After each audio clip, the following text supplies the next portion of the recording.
Here's how to process PTSD in under a year. Step 1, learn how to process trauma at the root independently on your own. Step 2, put in an hour of processing every single day without fail.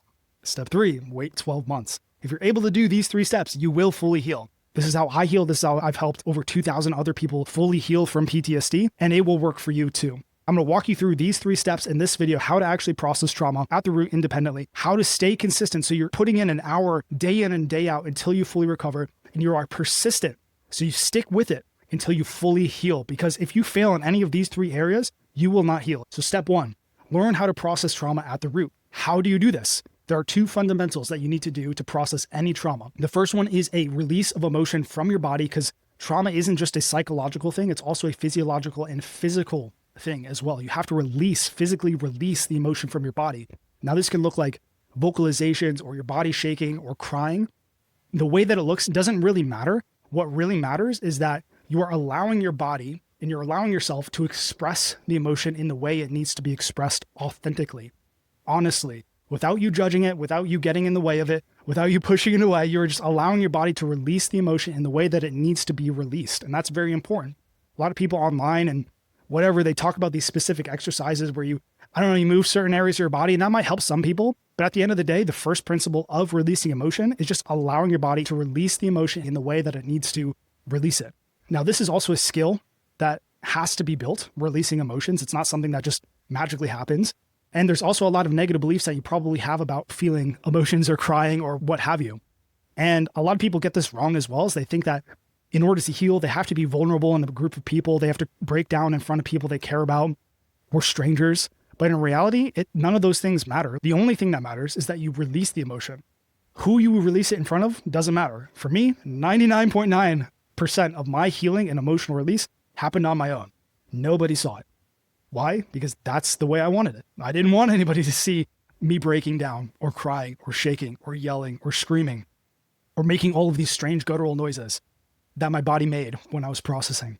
I didn't want anybody else to have to deal with that. That was just my choice. Now, if you want to do it around other people, or you have supportive people that love you and care about you and will support you through that, go for it, by all means. I acknowledge everybody has their own path, but for me, this is just the way that I did it and what worked best for me. And I know that a lot of people, they have this false belief where they think, or they're told by a therapist, that they have to break down crying in front of other people.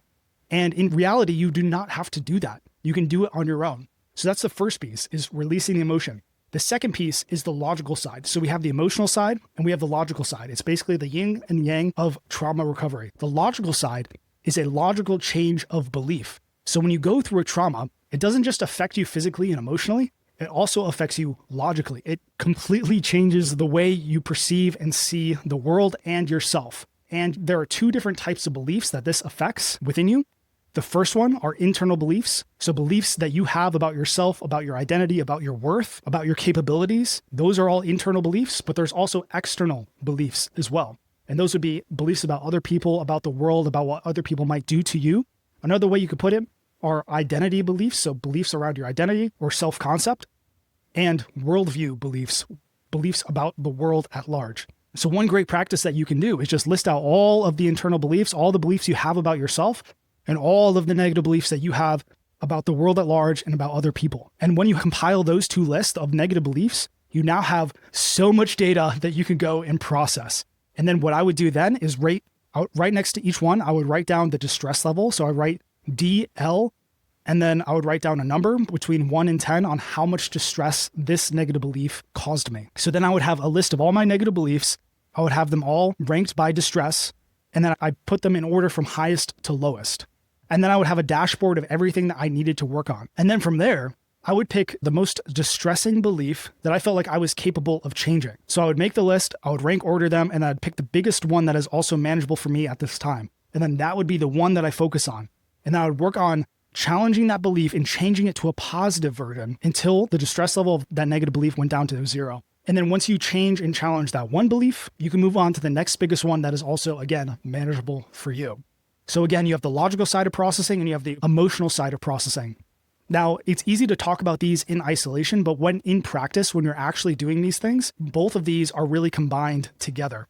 So you can be releasing emotions, but as you're releasing emotions, you also want to be conscious of what you're thinking about. and the negative beliefs that might be arising from that emotional release. And as you're becoming aware of those negative beliefs in your mind, you can challenge them as you're releasing emotions and change it to something more positive. And again, this isn't something that just happens overnight.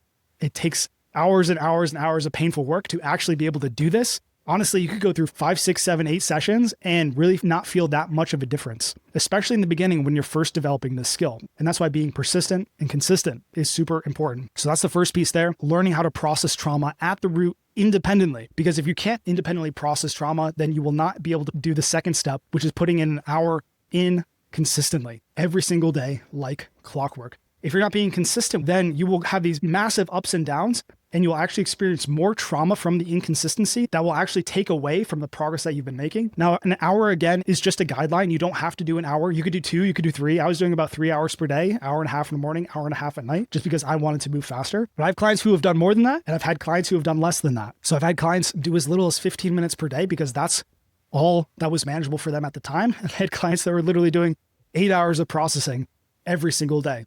So the hour per day is just a guideline. It's really what's manageable for you. And a good way to figure out what's manageable for you is to imagine your worst day and imagine an amount of time that you could put in even on your worst day. And what I like to call this is your minimum standard. So the minimum amount of time that you can hit day in and day out, even on your worst day, is the baseline that you want to be aiming for. Because the important thing at this point in time is not getting in a lot of hours, even though if you can, I definitely want you to.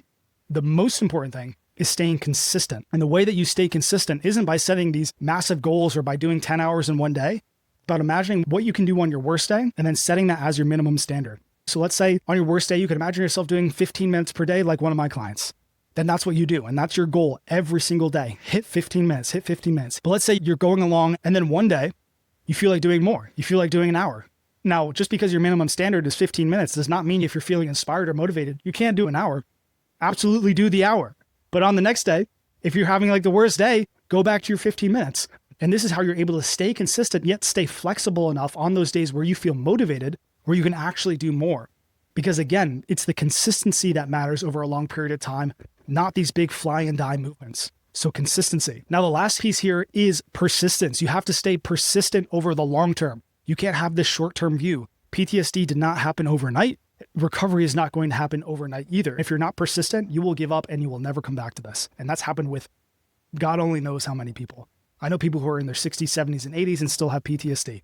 It is a long-term goal. It is something that you're going to have to work and work and work and work and work before you see any results at all. So you have to stay consistent, but you also have to stay persistent. Now, how do you actually do this? How do you actually stay persistent in your pursuit of full recovery? It really comes down to the metaphor of the carrot and the stick. The carrot being what you desire and the stick being the pain that you're running away from. Or another way to put it is that the carrot is the life that you want and the stick is the life that you don't want. So the carrot in this case, I call this your recovery hero. So this is a vision of your future self that you design out, all the beliefs, all the characteristics, the relationships, the life, the house, everything internally and externally that you want this recovery hero to have. Basically, it's a representation of who you will be after you fully recover. And you want to really craft that out until it's very vivid. And that's something you want to refresh on a daily basis. And that will be your carrot that'll pull you forward. But as humans, we're not just motivated by positive desires. We're also very much motivated by pain. So the stick, on the other hand, is the vision of your life if you don't heal. If you don't go through and you don't process your past, if you don't put in that 1 hour per day consistently, what will your life look like? And this is something that a lot of people don't want to look at because it's really painful. If you imagine your life as it is right now, project it out another 5, 10, 20, 30 years as your trauma just compounds over time, that life is horrible. And I know for me, that life was literally me not even existing. But it's something that we have to confront because so often we are in denial of the negative impact that trauma has on our life. So we have to confront that in order to motivate ourselves, to push ourselves so that we can be persistent in our pursuit to full recovery. Because if you stop short, if you stop halfway, you will not heal. You need that vision that you refresh every single day. You look at your goals, you look at your vision, you look at the person you want to become, and you alter yourself gradually over time. You change little pieces of yourself to become more and more in alignment of that ideal future self that you're aiming for. But you also remind yourself of the life that could happen, like losing yourself, losing your relationship, becoming addicted, losing your house, whatever it might be, all of the painful things that can happen down the road. You want to remind yourself of those negative things because those are the reasons why you are doing what you're doing. Because honestly, trauma processing It is painful and you will not want to do it. So you need to be motivated. You need to have that inner drive within you that will not give up no matter what, that will just run through wall after wall after wall after wall and have therapists and experts tell you that you cannot do this, that this is how your life's going to be forever, and say, no, I'm committed. I'm going to see this through until the end, and I'm going to fully recover. And if you have those three things, you know how to process your trauma, you are consistent every single day, and you are persistent, and you do not give up until you reach full recovery. If you're able to do these 3 steps, you will fully heal.